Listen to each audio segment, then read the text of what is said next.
तहरीक इंसाफ के लिए बड़ा रिलीफ। सुप्रीम कोर्ट का बानी पीटीआई को अल-शिफा अस्पताल मुंतकिल करने का हुक्म। बानी पीटीआई आइंदा समाअत तक अस्पताल में रहेंगे। बानी पीटीआई का मुकम्मल चेकअप किया जाए। अदालत का हफ्ते में एक दिन अहले खाना से मुलाकात का भी हुक्म। डॉक्टर फैसल सुल्तान और डॉक्टर उस्मा खानम बानी के हमरा होंगे। बानी पीटीआई के अस्पताल मुंतकिली पर सियासत न की जाए। अस्पताल के बाहर अमन अमान की सूरत हाल मुतासर नहीं होनी चाहिए। तहरीक इंसाफ यकीनी बनाएगी कि अस्पताल के बाहर जलसा जुलूस न हो। अदालत ने हुकूमत का एतराज़ भी हुक्मनामे का हिस्सा बना दिया। बानी से मुलाकातों और तिबी सहूलियात की फराहमी का केस की समाअत के दौरान जस्टिस शाहिद वहीद ने रिमार्क्स दिए कि बानी का मेडिकल रिकॉर्ड देने में क्या मसला है। जो मवाद दिया गया वो सिर्फ मेडिकल रिपोर्ट की समरी है। निजी अस्पताल के अखराजात कौन अदा करेगा? रिपोर्ट्स पब्लिक न करने की गारंटी कौन देगा? वकील उस्मा खान ने कहा कि अखराजात हम अदा करेंगे। सलमान अकरम राजा ने यकीन दहानी कराई कि हम रिपोर्ट्स को सियासत के लिए इस्तेमाल नहीं करेंगे। मजीद समाअत 16 सितंबर तक मुलतवी कर दी गई।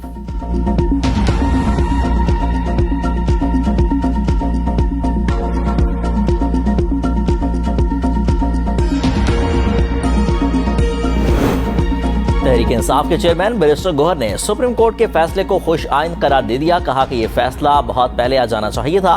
कारकुन किसी किस्म का इस्तेमाल न करें। सुहेल आफरीदी ने कहा कि बानी पाकिस्तानी अवाम की आखिरी उम्मीद यही अदालतें हैं। जो यकीन दहानी अदालत में कराई है इस पर अमल दरामद होगा। सेनेटर आजम स्वाति ने हमें मिलजुल कर मामलात हल करने चाहिए। सेनेटर फैसल जावेद ने कहा कि हम सुप्रीम कोर्ट का शुक्रिया अदा करते हैं। अमल दरामद करवाना इंतजामिया का काम है। पीटीआई खैर पख्तूनख्वा के सूबाई सदर जुनैद अकबर ने कहा कि ऐसा कोई इकदाम न उठाएं जो हुकूमत या मुतल्लिका इदारों के आइंदा के लिए किसी किस्म का जवाब फराहम करे। कारकुन जिम्मेदारी, नस्ल ज़ब्त और पुरअमन रवैया अख्तियार करें। वफाकी वजीर तारिक फजल चौधरी ने बानी पीटीआई के अस्पताल मुंतकिली के रद्द अमल में कहा है कि हुकूमत सुप्रीम कोर्ट के फैसले पर मिनवान अमल दरामद करेगी।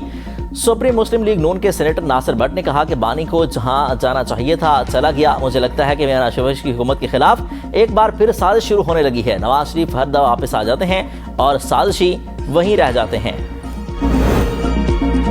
बानी पीटीआई की अस्पताल मुंतकिली का हुक्म। सुप्रीम कोर्ट का फैसला शानदार और तारीखी है। अवाम में सियासी बेचैनी का खात्मा होगा। साबिक वज़ीर दाखिला शेख रशीद अहमद का सुप्रीम कोर्ट के फैसले पर वीडियो बयान। कहा कि आज के फैसले से लोगों को एहसास हुआ कि अदालतें अभी जिंदा हैं। जेलों में बेगुनाह कैद अफराद को रिहाई और सहूलतें मिलेंगी। आज के फैसले ने अदलिया और जस्टिस शाहिद वहीद के बेंच का परचम बुलंद कर दिया। फैसले से अदलिया की आज़ादी में इजाफा और इसे 4 चांद लग गए। बानी को सेहत की सहूलत मिलना उनका हक, अल्लाह उन्हें सेहत दे। सूबों का फैसला पार्लियामेंट और अवाम ने करना है। पीपल्स पार्टी के सूबों से मुतल्लिक मौक़िफ़ में कोई तब्दीली नहीं आई। सिंध में असम्बली के सूबे के मामले पर कई करारदादें आ चुकी हैं।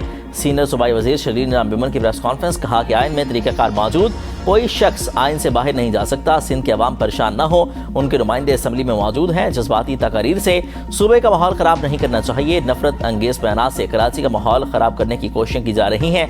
सिंध के तमाम लिसानी ग्रोहों को मुत्तहिद होकर रहना चाहिए। अवाम इश्तियाल अंगेज़ बयानात का जवाब उसी लहजे में न दें। सिंध का माहौल ख़राब नहीं होने देंगे। ये सूबा पुरअमन रहेगा। सिंध काबीना ने पास्को से खरीदने की मंजूरी दे दी है। 4150 रुपये मन रेट होगा। 25 एकड़ तक जमीन रखने वाले किसानों के लिए सब्सिडी पैकेज भी मंजूर।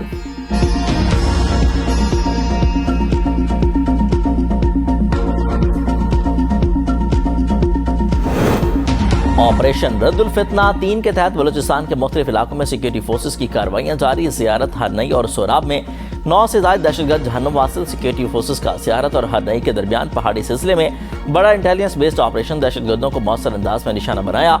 8 दहशतगर्द हलाक। सोराब में 1 दहशतगर्द जहन्नुम वासिल हुआ। हलाक दहशतगर्दों के कब्जे से एमुनेशन, मैगजीन, दस्तीबंद, वॉकी टॉकी, मोटरसाइकिल और दीगर सामान बरामद।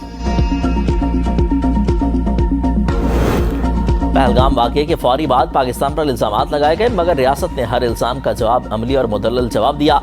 वज़ीर इत्तलात अताउल्लाह तरार का तकरीब से खिताब। कहा कि पहलगाम वाक़े पर शफाफ बैनुल-अक़वामी तहकीकात की वज़ीर आज़म की पेशकश ने भारतीय बयानी को बेनकाब कर दिया। भारत पाकिस्तान के पर क्रॉस बॉर्डर टेररिज्म का इल्ज़ाम लगाता है, मगर खुद बैरून मुल्क कार्रवाइयों में मुलविस रहा। पाकिस्तान ने आलमी सतह पर वाज़ेह किया कि दहशतगर्दी के इल्ज़ामात का हकीकत पर मबनी जवाब दिया जाएगा। पाकिस्तान ने दहशतगर्दी के खिलाफ जंग में 90,000 जानों की कुर्बानियाँ दी। पाकिस्तान का इंसाया दहशतगर्दी बयानी आलमी सतह पर मौसर अंदाज में तस्लीम किया गया। 2017 में दहशतगर्दी का मुकम्मल खात्मा हो चुका था। दहशतगर्दों और सहूलतकारों को दोबारा आबाद करने की पॉलिसी ने इंसदाद दहशतगर्दी की कोशिशों को नुकसान पहुंचाया। रियासत मुखालिफ बयानी और जहनसाजी के खिलाफ मौसर निज़ाम तैयार करना जरूरी है। नेशनल एक्शन प्लान के तहत मौजूदा कानूनी फ्रेमवर्क को मजीद बेहतर बनाया जा रहा है। वज़ीर आज़म और फील्ड मार्शल पाकिस्तान का मुस्बत तशख़्ख़ुस उजागर करने के लिए पुरअज़्म हैं।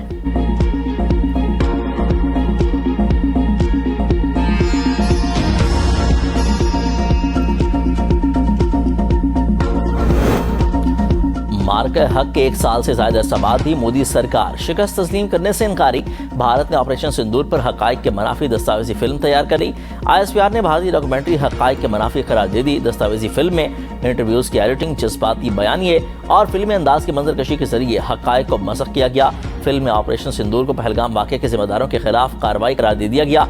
पहलगाम हमले के मुबैना मुल्जिमान 28 अप्रैल को मारे गए, तो मई में भारत ने किसको सजा दी? ऑपरेशन सिंदूर को पहलगाम का बदला लेने का दावा अपने ही बयाने से मुतसादिम है। पाकिस्तान को मार के हक के हवाले से कोई मसनूई बयान घड़ने की जरूरत नहीं। मार के हक में पाकिस्तानी अफवाज ने भारत के 8 फौजी तैयारे गिराए और ऑपरेशन बुनियानुल मरसूस में 26 भारतीय फौजी अहदाफ को निशाना बनाया।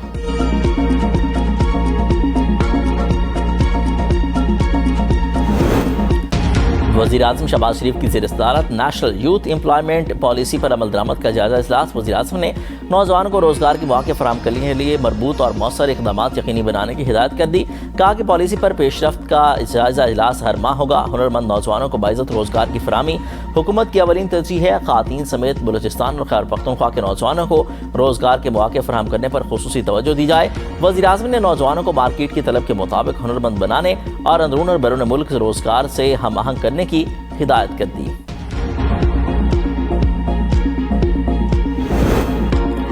पंजाब में बल्दियाती इंतखाबात के लिए हल्का बंदियां मुकम्मल। लाहौर में 433 यूनियन काउंसिल्स कायम कर दी गई। पंजाब भर की हल्का बंदियों का रिकॉर्ड इलेक्शन कमीशन को इरसाल। बल्दियाती इंतखाबात की तारीख का फैसला 20 अगस्त को होगा।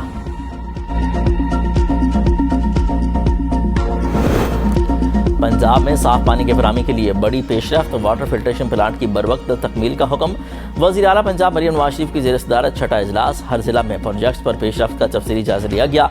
भावलनगर, भावलपुर, राजनपुर, तलागंग, अटक, रावलपिंडी, चेहलम, रहीम खान और चकवाल में 2778 वाटर फिल्ट्रेशन प्लांट्स प्रोजेक्ट की रिपोर्ट पेश। पोटोहार के इलाके में स्मार्ट डैम के जरिए साफ पानी मुहैया किया जाएगा। राजनपुर और रहीम खान के खारे पानी वाले इलाकों में 95 RO प्लांट और 52 UF प्लांट लगाए जाएंगे। मरियम नवाज ने कहा कि साफ पानी की दस्तियाबी हर फर्द का बुनियादी हक है।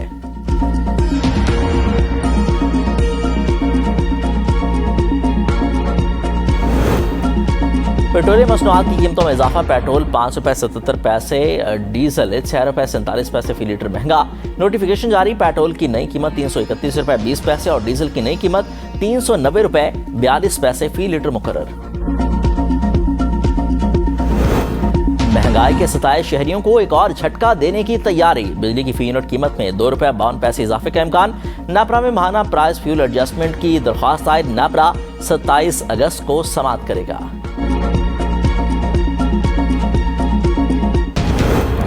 इस्लामाबाद के इलाके मदीना टाउन में छत गिर गई। मियां बीबी जाँ बहक। मरने वालों की उम्र 50 से 60 साल के दरमियान थी। 17 साल लड़की जख्मी हालत में अस्पताल मुंतकिल। बारिश के दौरान पार्लियामेंट हाउस की छत भी टिपकती रही। फर्श पर पानी फैलने से बचाव के लिए टोकरी रख दी गई।